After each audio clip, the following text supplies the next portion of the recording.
नमस्कार, जय हिंद। स्वागत है आप सबका द नॉलेज गुरु में। दोस्तों, पश्चिमी देशों के द्वारा डिप्लोमेटिक प्रेशर बनाने के बावजूद भारत ने अपने सबसे भरोसेमंद डिफेंस पार्टनर रूस के साथ अपने रिश्तों को और मजबूत किया है। दोनों देश अपनी iconic supersonic missile BrahMos NG यानी ब्रह्मोस द नेक्स्ट जनरेशन के परीक्षण के लिए पूरी तरह से तैयार है, भले ही मॉस्को यूक्रेन के साथ युद्ध में उलझा हुआ हो। ब्रह्मोस NG मिसाइल की योग्यता परीक्षण 2024 के स्टार्टिंग में ही शुरू होने के अनुमान है। ब्रह्मोस एक क्रूज मिसाइल है जिसे भारत और रूस की जॉइंट कंपनी ब्रह्मोस एरोस्पेस के द्वारा बनाया गया है। रूस की NPO मासिनो स्ट्रोएनिया और भारत का DRDO इस हथियार के संयुक्त निर्माता है। भारतीय वायुसेना, जल सेना और थल सेना तीनों सेनाओं के पास ब्रह्मोस मिसाइल उपलब्ध है।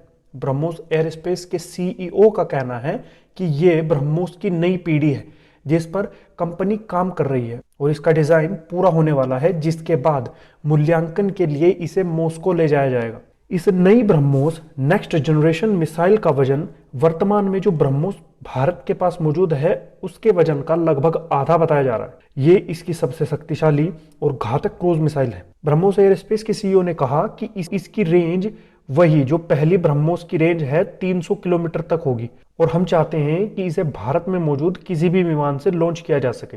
सबसे बड़ी और ध्यान देने योग्य बात है कि ब्रह्मोस एरोस्पेस फिलीपींस के साथ $375 मिलियन के अपने पहले निर्यात सौदे पर हस्ताक्षर करने के बाद अपने निर्यात में तेजी लाने की कोशिश कर रहा है। साथ ही कंपनी को 2025 तक $5 अरब के ऑर्डर मिलने की भी उम्मीद है। फिलहाल नए ऑर्डर के लिए वियतनाम, इंडोनेशिया और मलेशिया जैसे देशों के साथ संभावित बिक्री पर डिस्कशन चल रहा है। भारत के प्रधानमंत्री नरेंद्र मोदी ने पुतिन को यह संदेश दिया था कि ये युद्ध का युग नहीं है, ये शांति का युग है, जिसकी पश्चिमी देशों ने खूब प्रशंसा की थी। कुछ देशों को लग रहा था कि अब भारत और रूस के रिश्ते कमजोर हो सकते हैं, लेकिन इस सब के बावजूद भारत और रूस के बीच बढ़ते सैन्य सहयोग से यह पता चलता है कि भारत के रिश्ते पहले से और मजबूत हुए हैं। अप्रैल 2021 में रूस के विदेश मंत्री सर्गेई लारोव ने कहा था कि दोनों देश भारत में रूस के और हथियारों को प्रोडक्शन को लेकर चर्चा कर रहे हैं, यानी कि जो अभी तक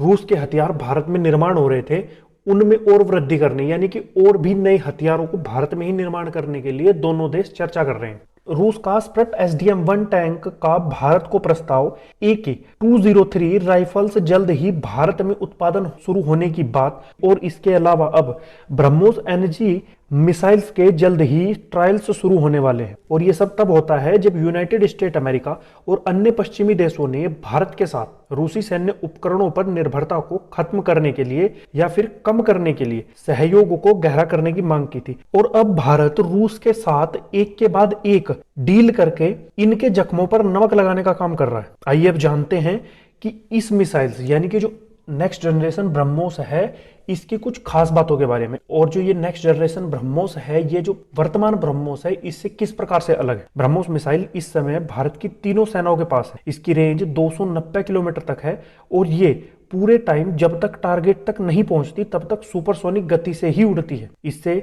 ये ध्यान में रखते हुए बनाया गया है कि कोई भी हथियार इसे रोक ना सके। ब्रह्मोस NG के कम वजन और आकार के कारण पनडुब्बियों और लड़ाकू विमान के द्वारा आसानी से इसे ले जाया जा सकेगा। रूसी मूल का Su-30 MKI फाइटर जेट जो अब केवल एक ब्रह्मोस को ही ले जा सकता है, भविष्य में ये 5 ब्रह्मोस NG को ले जाने के लिए सक्षम होगा। इसके अलावा इस मिसाइल को MiG-29 और स्वदेशी तेजस विमान में भी फिट किया जा सकेगा। मिलिट्री इंजीनियर्स और एक्सपर्ट द्वारा ब्रह्मोस मिसाइल को गेम चेंजर के रूप में देखा गया है। यह मिसाइल इतनी घातक और सक्षम है कि जब भारत ने इसे LAC पर तैनात किया तो इसने चीन के सैनिकों को टेंशन में डाल दिया।